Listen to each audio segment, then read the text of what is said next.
So being in person, it's nice. Yeah. And with that in mind, let me just say thank you for making the time to come to this reunion weekend. I know I'm not the first person to welcome you to it, but you know it's not a party if you don't come. And so please enjoy, I hope, the opportunity to walk around a Kendall Square that looks a little bit different. I hope some opportunities to see some faculty and have some thoughtful conversations, and also maybe especially to have this time to be with each other and in good fellowship, let's say. So welcome. You know that we have 5 billion people registered for this reunion. Maybe slightly fewer than that, but it's certainly a record all across MIT and so on. So I hope that if there is the need to, take a pause for a moment and be in a little bit of a line, that we can understand and be kind to each other in that regard as well. So I'm really excited about this afternoon, and one of the really great joys that I have is to spend some time in a kind of fireside chat format with yes, successful, but really thoughtful, principled, interesting alums. And we have all of that to share with you this afternoon because Heidi Zak is here, and a few of you know Heidi.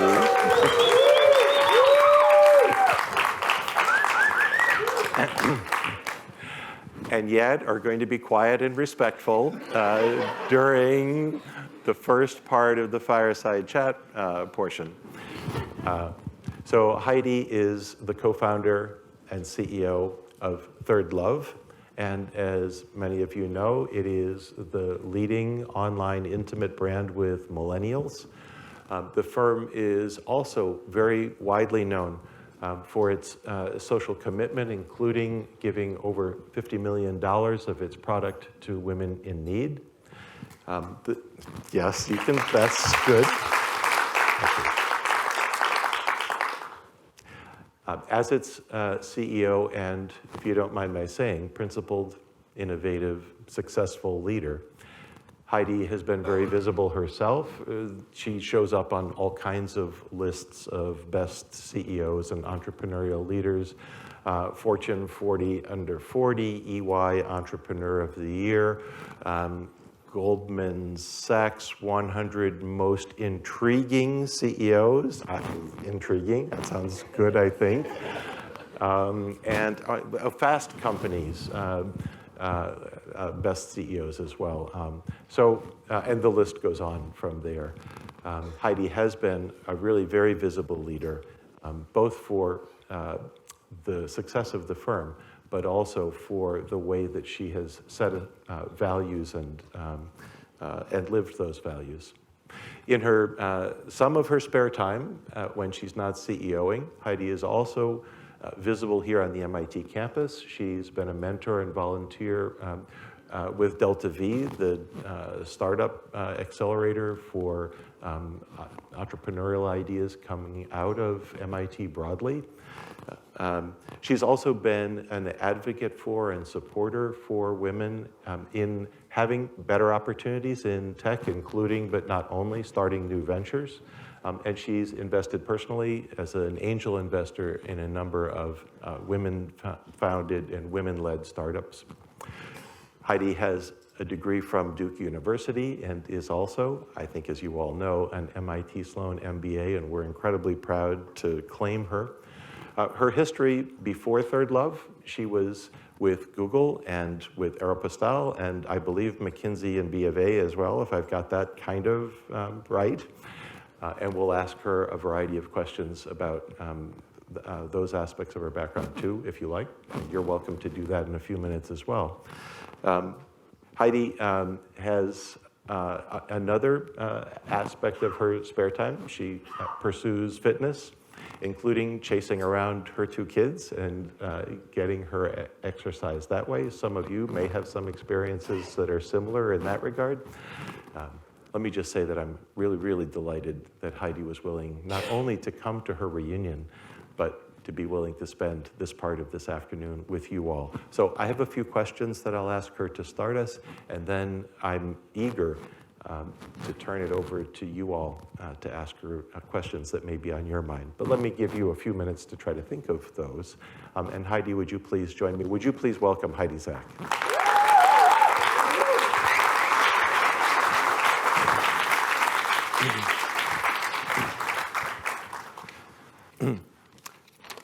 So Heidi, we've never met. We didn't talk about any possible questions or anything like that. There was no pre-work at all. No pre-work, right. and so that's so. But maybe for any person who might not know ThirdLove, would you just say a few words about the firm? Sure. So ThirdLove, we founded the company, my co-founder and I, in 2013 to build a better bra and underwear company.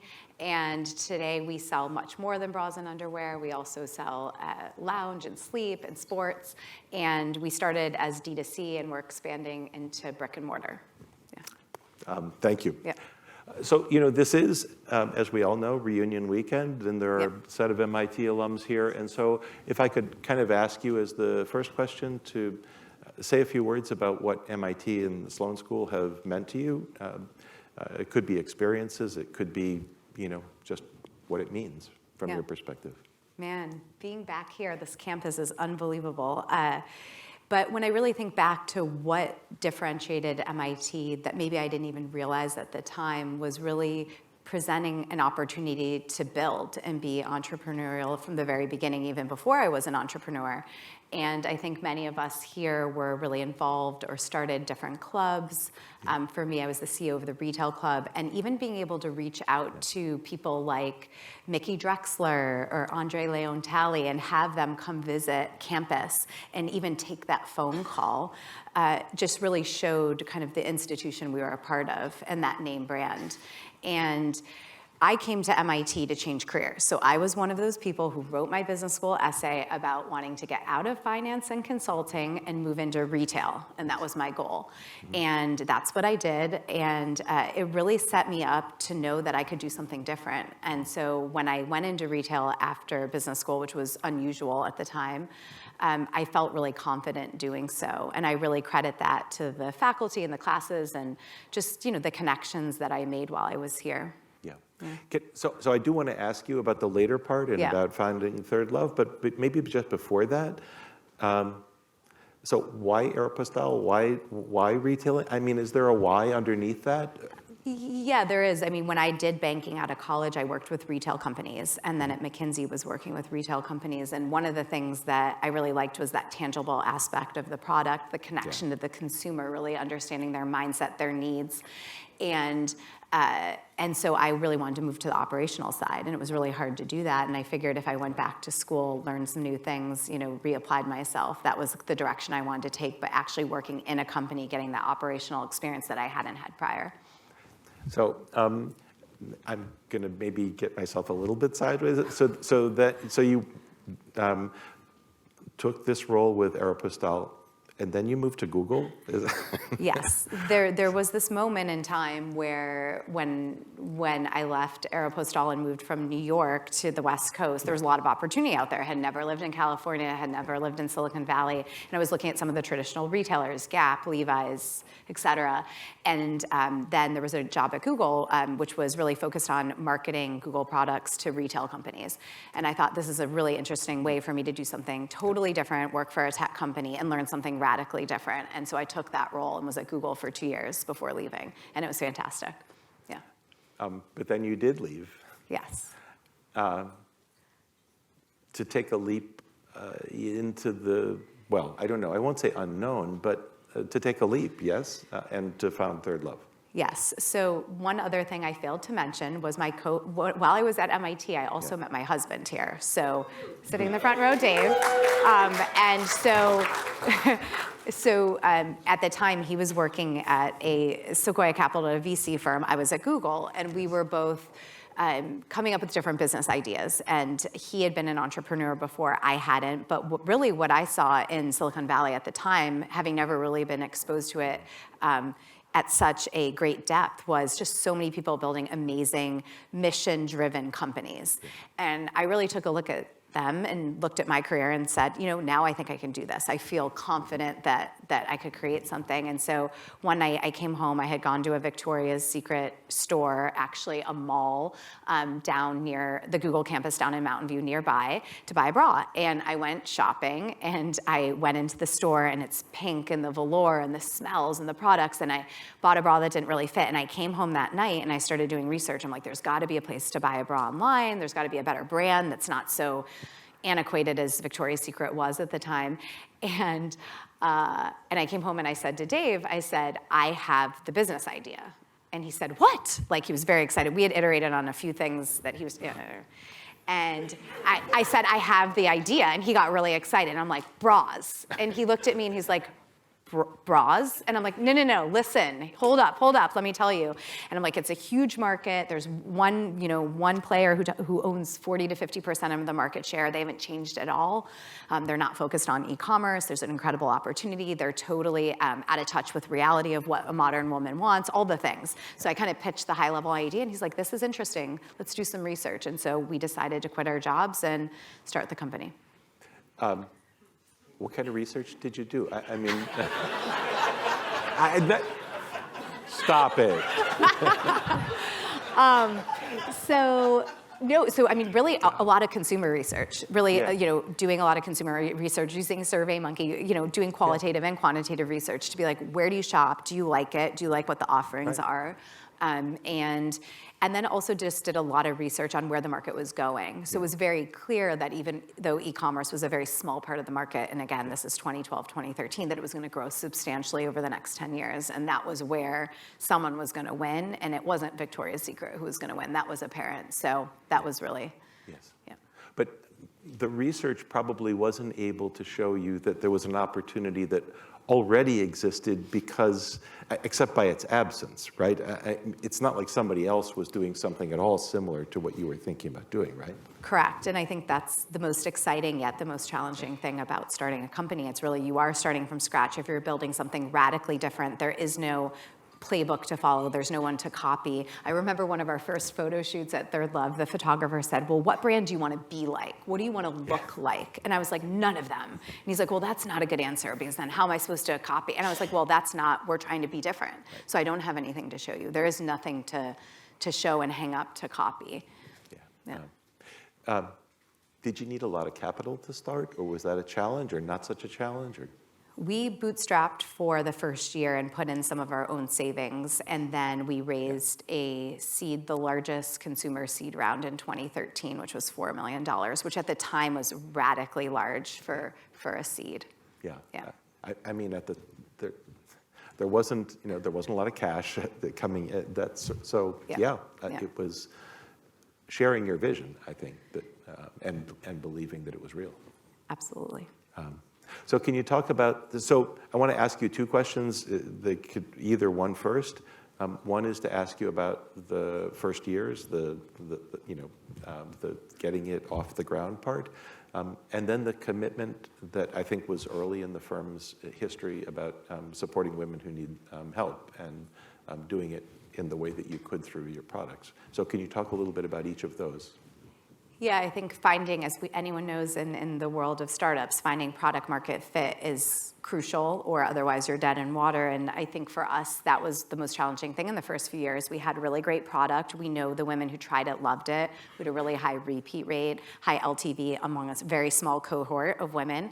But we were having a lot of hard time getting women to try us. And it's funny, I think back to that point in time, I mean, you couldn't even advertise on Instagram, so we were advertising on Facebook. I was running our Facebook ads early days. And we got together, there was about 12 of us in a conference room, and we're like, look, if we don't figure out product market fit, we're not gonna all be here in a year, and then this company's not gonna exist. Like, what can we do that's totally different than what's going on today? Yeah. We came up with this idea of a try before you buy program. So we were one of the first. Amazon has it today. Where do you think they got the idea of a free trial? I mean, so we launched it in 2014, 2015, and we said, we'll send you a bra for free, you pay for shipping, you wear it, if you love it, you keep it, if not, you send it back. Yes. And we believed in our products so much that we created this program, and it worked. And it worked to drive much lower CACs, higher LTV, attract the right customers, all the things that were really crucial in our business model. And so with that, that program allowed us to scale dramatically. But I think product market fit and being bold enough to try something incredibly different than anyone else was doing was what changed the trajectory of the business, from not knowing if we'd survive at one point to knowing firmly that we were going to be a big company. Yeah. So I mentioned at the outset the popularity with millennials, and so was there some kind of demographic, or to the early, people who got the product? I mean, you got the value of it. Yeah, I think the core demo, even to today, is that working professional woman really gravitated toward the brand. I mean, maybe that's because that's who I was or what I was talking about a lot in the media, but that still remains core. But yeah, our average customer is between 30 and 45 still today, so that's held true, but up and down from there. Yeah. So, founding a business is challenging enough. Can you talk about giving away products? Yeah, so it was interesting. In the early days of ThirdLove, we got a call from St. Anthony's in San Francisco, which is a homeless shelter. They do an amazing, they have many, many amazing programs, and they called us. They said, we heard of you, or we read an article in the San Francisco Chronicle. We were small at the time, and we just really lack bras and underwear, and it's very hard to find any company that'll donate. And we said, oh, well, we can absolutely help with that. And we started doing research, and we were thinking to ourselves, like, why is it so hard? There's these huge, intimates companies, I don't need to name them all. They have so much product they could be donating, but most of them put it in landfill because they don't want their product out in the world. They don't want it to get resold on the black market, et cetera. And we're like, we don't really care about that. We think using some of our, extra products and servicing women is really important. So that started our program, and that was in 2014. And if you think about today, all the work we've done with organizations, both domestic and international, we've worked to help turtles. So I read an article in the New York Post a few years ago, and it was talking about the fact that these turtles had these cracked shells from getting run over by boats and cars, and they needed hook and eyes to clasp their shells together and allow them to heal. So we started partnering with this organization down in North Carolina to send bras so they could use the hook and eyes on turtle shells. So we've just taken it, between helping women, helping turtles, and even who knew? Yeah, who knew? I mean, the uses of the bras are endless, but I'm watching all of you. I mean, okay. But even today, when we think about launching retail, what's been really exciting is extending even our bra donation program into retail. So we do a bra donation program. If you bring when we open a store, we've opened 4 now. You can come, bring your old bra. We'll give you a code for a new bra for free, and then we take those and we donate them. So really being able to see and ensure that most of these bras don't go to a landfill is crucially important to our business, and our customers really respond to that, as well as our team. And it's something that's incredibly important to inspiring both of those constituents. Yeah. Can you say, I wanted to ask you about that specifically. I don't know if you anticipated all of the consequences of applying principle in this way. Maybe some ability to attract staff, who might have gotten more money someplace else or something like that. Potentially with customers, if they know about it or if there's enough media coverage. I just would like to know more. It's an interesting question. I think when we started doing the program, we weren't thinking about it for those reasons. I think we sort of fell into the program. With our employee base, though, it's become very evident that when we do our employee surveys twice a year, I mean, it's one of the #1 reasons they love working at ThirdLove is what we do for the community. So that's incredibly important. For our customers, we actually don't talk about it that often. In fact, many people, I'm sure, even in the audience who might be a ThirdLove customer, are like, I didn't even know you did that. And so I don't think we do a good enough job. We can always do better of telling that story, but we do it because we believe in it, not so much that we're using it as a tool to market. No, I appreciate that, and I hope I didn't. Yeah, of course. There are a variety of ways you could use $50 million. This wouldn't have been necessarily the thing. So one of the things that we did get a chance to talk about a bit. I know that early on, you were thinking about how to make a new brand visible. And so I want to ask you about technology and the digitization. I mean, part of the founding of this firm was related to online. I also want to ask you as a follow-up, why open some bricks and mortar stores? But we'll get to that. But talk about how you think about technology if you do.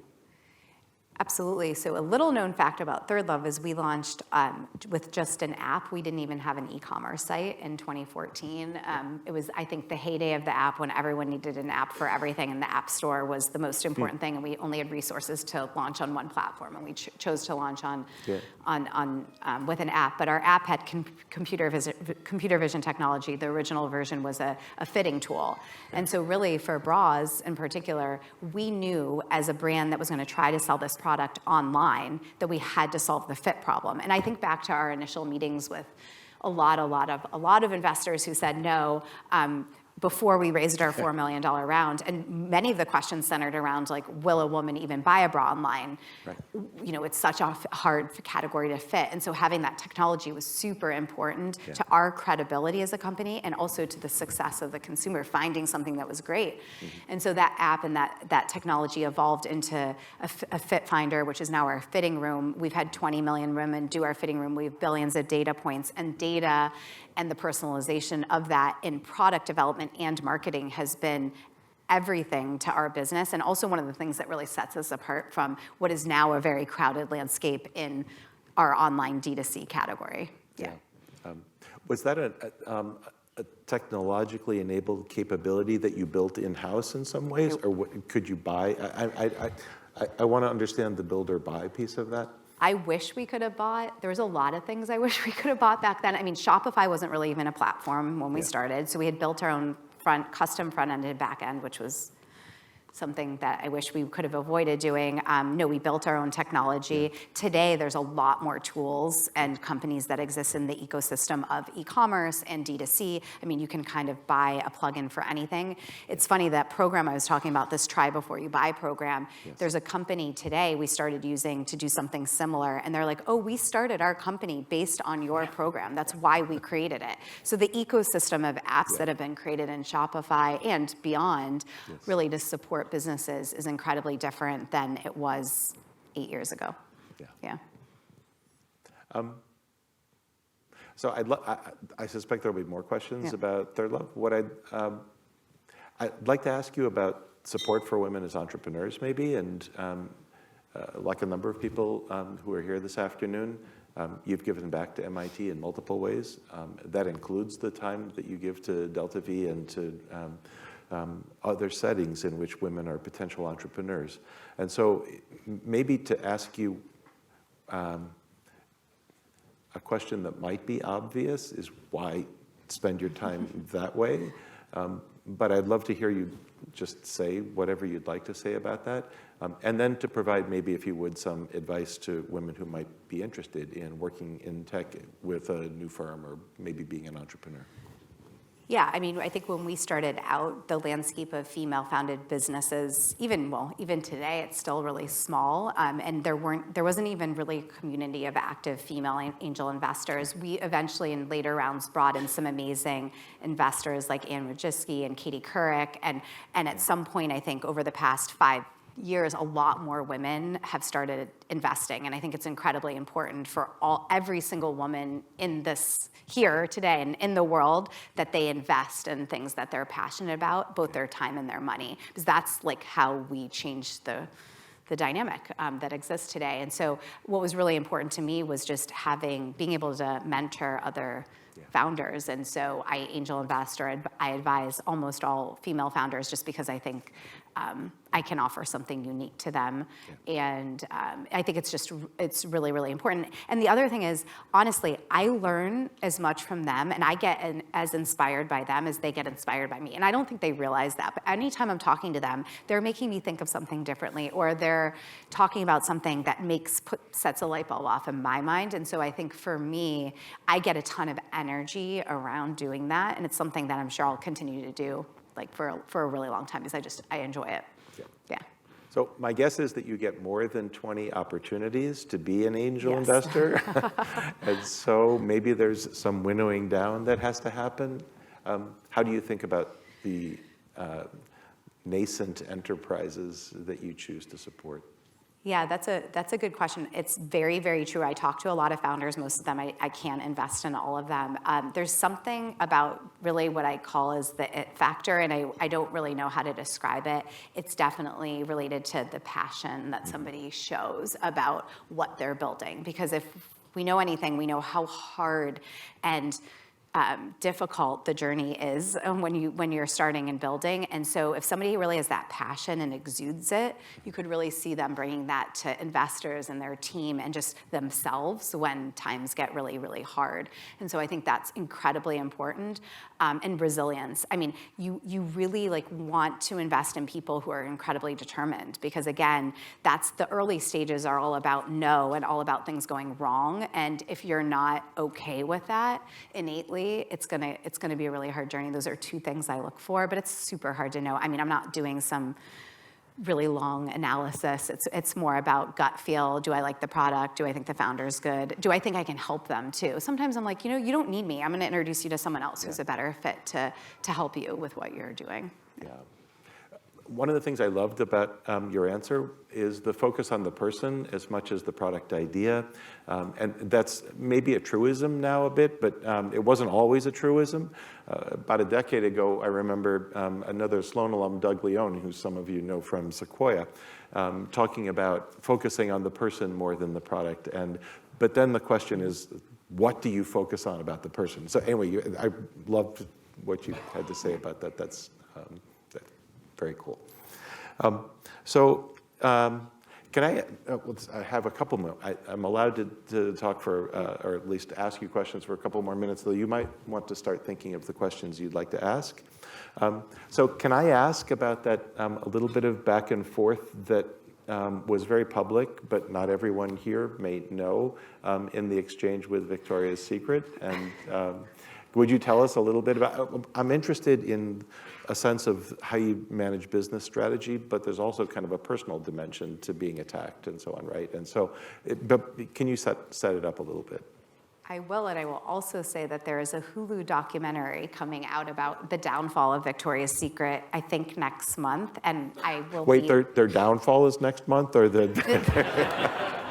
the downfall of the brand, yeah.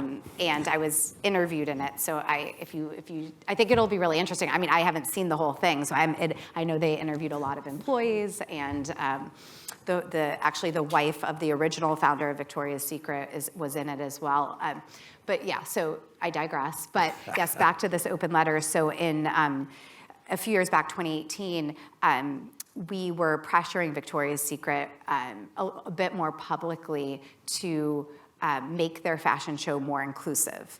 And, everyone, or if you haven't watched their fashion show, I don't know that I actually really had spent a ton of time watching it, but it was a lot of, typical models, feathers, just stilettos, a lot of things that I don't think became relevant in 2018. Mm-hmm. And so when we were doing that, of course they didn't care, and they went on to run it. And I woke up one morning in San Francisco, and I had a lot of texts and a lot of emails. Did you see the news? Did you see this headline? I'm like, oh my God, what's going on? And I opened this article in Vogue, and the title of it was, we're nobody's third love, we're women's first love.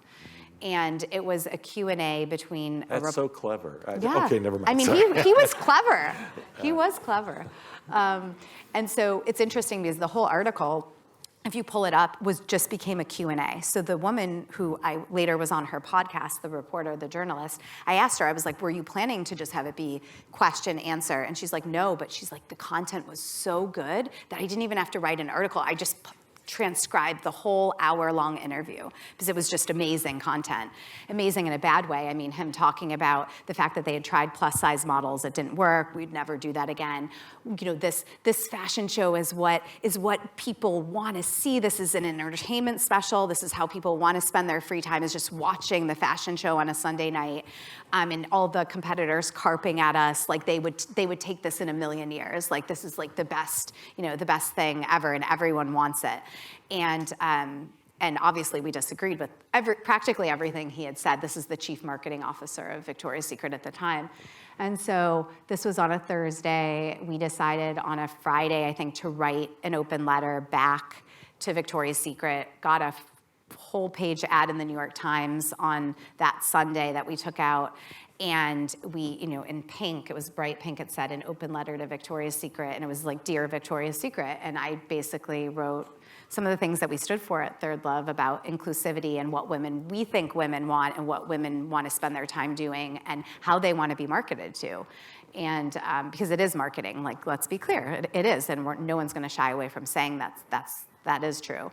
And so, put that out into the world, and wasn't really sure what the reaction was going to be, but it created a lot of conversation. It definitely put us on the map as a brand. But I think one of the things I'm more proud of than that is the fact of how many people I meet, and they're like, oh, you're the company, maybe with the half-cup bras, which we're also known for, but you're the company that put the open letter in about Victoria's Secret in the New York Times, and many times it's men, and that's what I think is super cool. Like, I've had so many conversations where men are like, I was reading this with my daughter at the kitchen table, or I saw this and I sent it to my wife or whatever. And so I think it really created a conversation around something that wasn't just females and how we felt, but just how the world felt about the marketing and how antiquated and wrong it was. And it really it push them to change. I mean, today they're very different than they were in 2018 if you look at what they're doing. Yeah. So maybe. Yeah. But how big was Victoria's Secret and how large was ThirdLove at the time of? I'm thinking of the sort of strategists in the audience who might wonder about the wisdom of. You weren't really as large as. Oh, I mean, they're 10 or 20 times bigger than us. Something. Yeah. So in a sense, I guess I want to say what a gift, but you'd have to make it a gift, and you did. That's. Yeah, we were very quiet before that. We never really wanted to be. We were on their radar, but we sort of laid low. But I think it just got old after a while, after years and years of the same thing, and then them saying that. It was just. It's like, what do you do with that? I mean, so it was a moment. Yeah. It was an opportunity. Yeah. Yeah. So in about a minute or two, I'd like to give you all an opportunity to ask what's on your mind. A question that we haven't talked about is medium to longer term. Would you start another company? And if so, what would make you want to? What would be appealing about that? Yeah, it's hard to think about because I think I'm so busy in what I'm doing right now. And so it's not like I have the next great idea. I think I have ideas, but I think I would first take off 6 months and just start meeting tons of people and talking and consuming again, because the best ideas come from many, many conversations. And I think a lot of iterations of bad ideas before you get to good ones. But certainly I think it would be hard to go work for somebody else again, I think, at this point. And there's pros and cons of being a founder and a CEO, but you are kind of in charge of your own destiny for the most part. And I enjoy that, and I enjoy the good and the bad that comes with that. So yeah, I would, but I would take a break. I understand. Yeah. So let's open it up. Does anyone have a question? So we have microphones, and so I'm ask you. Let's go on our right, and then we'll come over to the left. Hi, Heidi. Would you mind saying who you are and what your relationship to MIT is, if you don't mind? Sure. So my name is Priyanka. I'm a 2017 MBA. And my question to you is, you talked about the fact that when you started out, Victoria's Secret was this large company, and then you still found a niche for yourself. What's your advice to people who are trying to solve a problem in a crowded marketplace? Even today, does it hold true that you still try to find the niche and solve a consumer problem and not worry about the noise that, hey, there are 20 other players in this space? Yeah, that's a great question. I think being early-ish is good. So we all know, we've all learned this, right? That the first mover, the first player in any space oftentimes is not successful because someone can come in, iterate, do it better. So just because somebody's doing something that you think is in the realm of what you want to do. It doesn't mean you shouldn't. But I do think being really cognizant of market dynamics, how big a market is and how differentiated your company can be is incredibly important. Would I enter the market I'm in today? 100% not. Like, I think the market is decently saturated at this point. But I think more than anything, when you start a company, you have to be able to truly articulate the fact that you are servicing a need for your customer. And I think most oftentimes the businesses that I see that don't work are because somebody believes it to be a problem, but either the company, meaning if it's B2B that they're trying to sell to, or the consumer doesn't actually think it's that big of a problem. And so to me, like, that's the core thing you really need to do in the early days before you double down, put money and time into something, is like, are you actually solving a real problem that's ubiquitous, large, right, that someone's willing to pay money for to solve? So some of the basics. Yes, please. So you have a microphone, I believe. Yes, sir. Hi, Heidi. My name is Juan Higueros, 2017 MBA as well. Two-part question. So with the Try Before You Buy program, I just wanted to get a sense of your thinking, how you actually analyze whether or not the program would be successful. For example, let's say you give 100 away. Before you actually even started it, what was that marker that would tell you whether or not, because you probably knew that you weren't going to get all 100 back, right? So what was it for you going in? Was it 5%, 8%, 10% that would give you that kind of marker to tell you, okay, we're on the right path? And the second question is, you know, somebody couldn't keep a bra for like 120 days and return it to you, right? Or for like a year and then return it to you, right? Ooh. So what was that point that you also said, all right, you've kept it, it's yours now? Yeah, great questions. I will say there is a Harvard Business School case study written about our Try Before You Buy program that's very long and detailed, that has a lot of this information. But yes, so when we said we're going to do this program, we basically modeled it out, and we basically were looking at two things. There was a lot of different things, but the two big things were, one, the cost of customer acquisition. So what we inherently believed was that our CPAs on Facebook would come down substantially because the program itself was really, really compelling. So that was one side. The other side was what we called the keep rate, because in essence it wasn't returns, because we were letting someone trial it.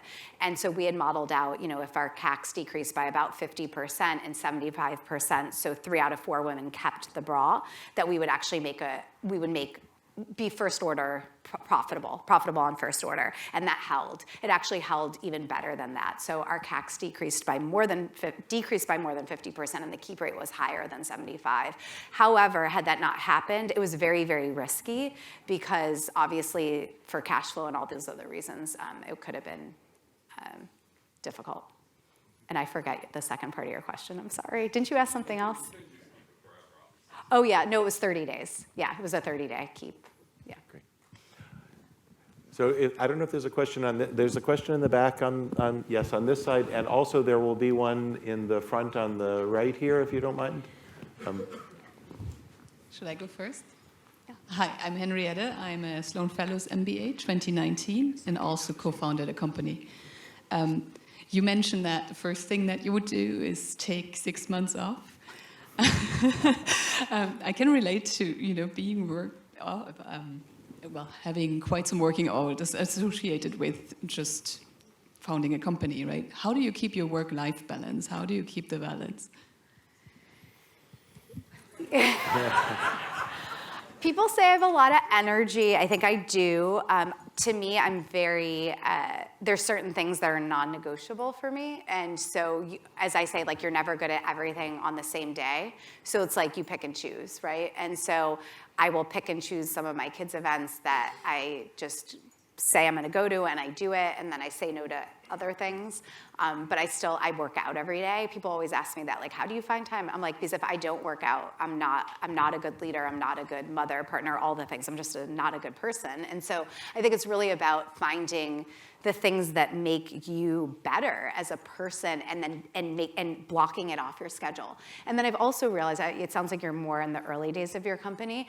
I think that one thing, I said this to somebody last night when we were out, I found that the more I work, there's not this line that the more I work hours, like the more successful the company is. It actually doesn't hold true. And so, I mean, you have to work hard, but I just think there's some amount of, you think that you need to work those extra hours, and I think it's about being really efficient and focusing on the things that matter and letting some other things go that maybe aren't as important, so you have more time to do other things, not just the company. Can I? Yes. I know we have a question here. Has that changed?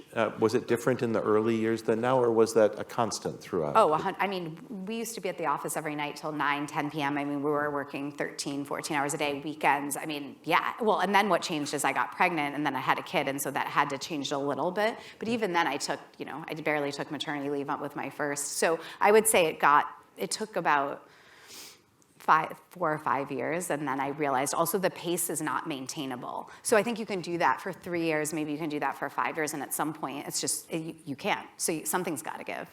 Yeah, that makes sense. Hi, thank you so much. My name is Asil Halabi, class of 2017.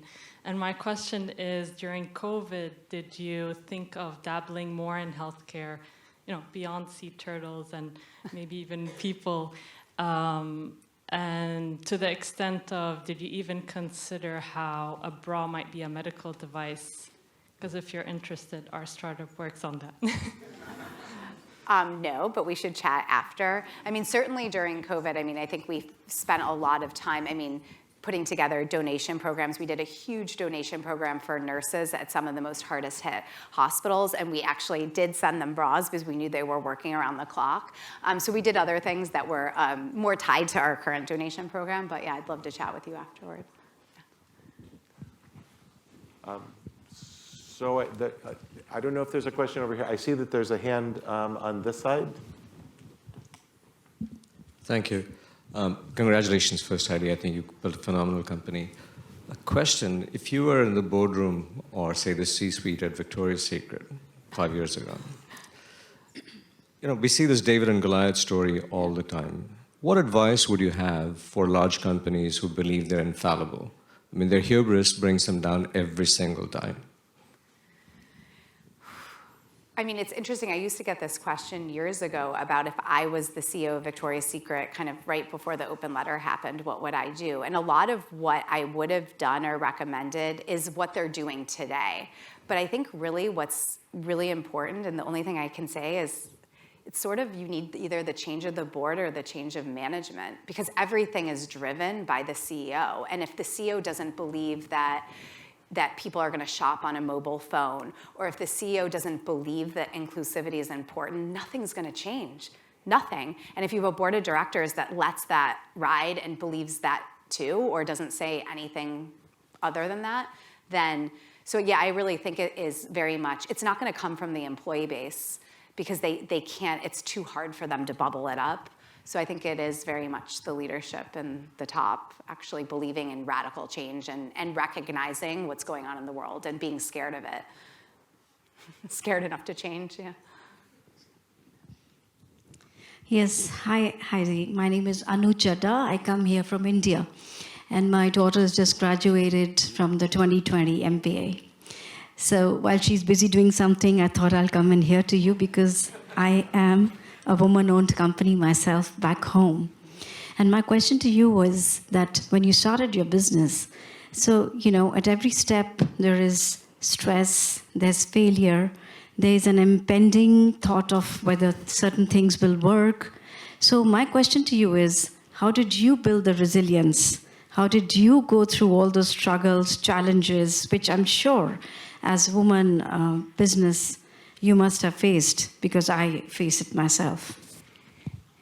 Yeah, I think it's very true that there's these moments in time that you never forget when somebody told you something about how they didn't believe in you or your business, or they told you something that inherently made you really angry, probably. I think that's how we fuel change in the world generally, is that when something happens where you're so frustrated and angered, if you can use that as a method to fuel your passion and energy to kind of like prove people wrong, basically. I think that's where a lot of founders, and when you own your own business, you hear a lot of no. And you can either hear no in one way, or you can hear no and say, hey, maybe I can learn something from why they said no, and I'm going to prove them wrong. And so I think, nothing makes me happier today to see people who are like, oh my God, I wish I would have, I'm like, I wish you would have invested too. But I think you really have to use, you've got to, there's a lot of no. And so I think if you can use that to fuel your energy and passion and become a better version of yourself and take your company forward, I think it comes a lot of times from the no. So I see there's a hand here, and there's a hand in the back row on the other side, too. Hello, I'm Lynn Harold. I'm MBA 2002. Wow, 20 years. Anyway, what is your strategy for opening stores? Like, why did you decide to go brick and mortar? And what's your thought about, where and how to open brick and mortar? Yes, so if there was definitely old interviews from way back when I said we'd never do brick and mortar. I founded this company because women don't want to go in the store and shop, and I still believe that's very true for a lot of women, but I think I've learned a lot as well along the way, as I've said, and really now the mentality at ThirdLove is to meet women where they are. And not every woman is going to buy a bra online. Not every woman feels comfortable. A lot of people want a certain service level, and they want to be able to try on in person. And so simply recognizing that as another tool to build the brand, acquire customers, and also the connection to the customer, both new and repeat. And so stores we opened 4 since January of this year. We have 2 in LA, 2 in San Francisco, looking at a location on Newberry Street I looked at yesterday, and continuing to expand, and also thinking about wholesale too. So thinking about other channels, other ways to reach our customers. That makes sense. Yeah. So, we have, I think, time just for one more question, and I think there's a microphone. Yes. Hi, Heidi. I'm Christine Camming from MIT Sloan MBA 1997. So I have the 20-year reunion beat, 25.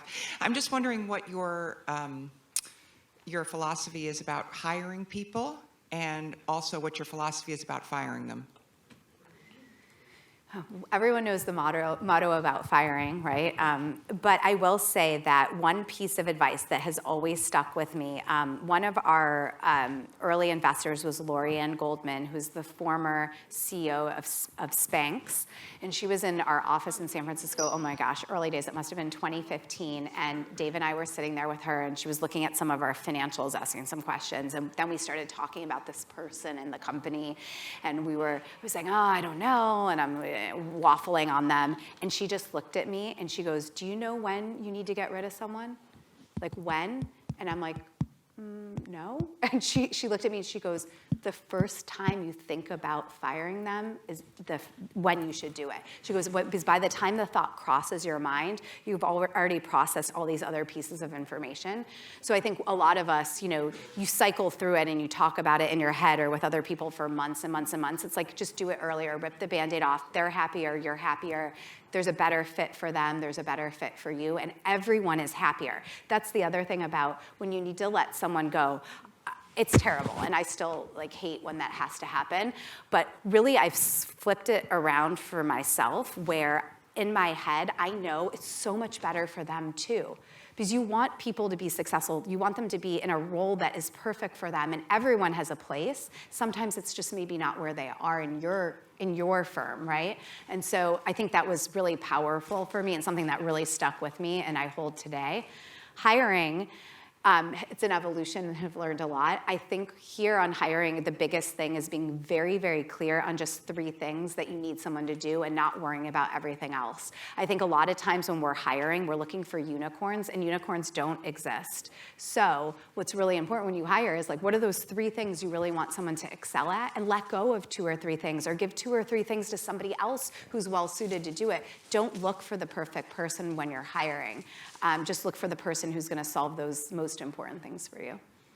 Sorry, that was a very long answer. I'm very passionate about that. It was a great answer, and thank you so much for being with us this afternoon. Thank you for being really the perfect person for ThirdLove, and thank you for being an alum who makes us so proud. Thank you for having me. Yeah.